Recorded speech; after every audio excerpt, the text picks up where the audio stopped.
Hello everyone, অনেক দিন পর আজকে একটা ব্লগ দিতেছি। তো দেখো, আমার ছোটো বোনের ননদের বাড়িতে কালী পুজো করেছে তারা। মানে এই ভাদ্র মাসে কৌশিকে আমার ওর সাথে সবসময় তারা করে পুজোটা। তো দেখো, কালী মায়ের পুজো। তো পুজো এই দেখো, এটা হলো আমার ছোটো বোনের ননদ আর ননদের জামাই। পুজো প্রায় আরম্ভ হয়ে গেছে। এখন রাত্রি প্রায় 11টা। তো আজকে বলতে এটা কালকের ভিডিও। তো আজকে তো সব মানে কৌশিক অমাবস্যা, তো সারাদিন আজকে অমাবস্যা লেগে আছে।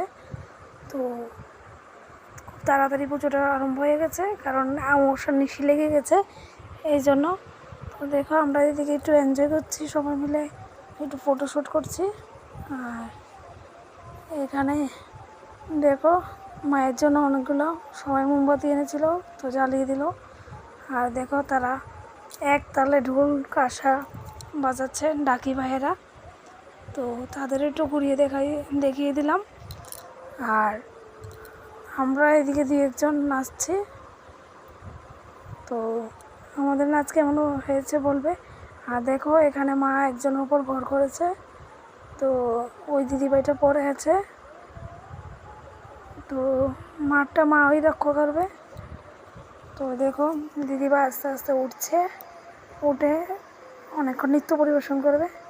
তো এটা তোমাদের আমি সুযোগ করে দিলাম দেখার। তো দেখো, আবার সবাইকে একটু ঘুরিয়ে দেখিয়ে দিচ্ছি। তো আজকের ব্লগটা কেমন হয়েছে অবশ্যই তোমরা জানাইও। আর এদিকে ঠাকুর মশাই আরতি করতেছে। আমার মাই জানে মা কার উপরে মানে ভর করব। তো দিদিভাইটা অনেক কষ্ট করে এখন উঠবে। তো উঠে নৃত্য পরিবেশন করবে। তো তোমরা সেটা দেখো।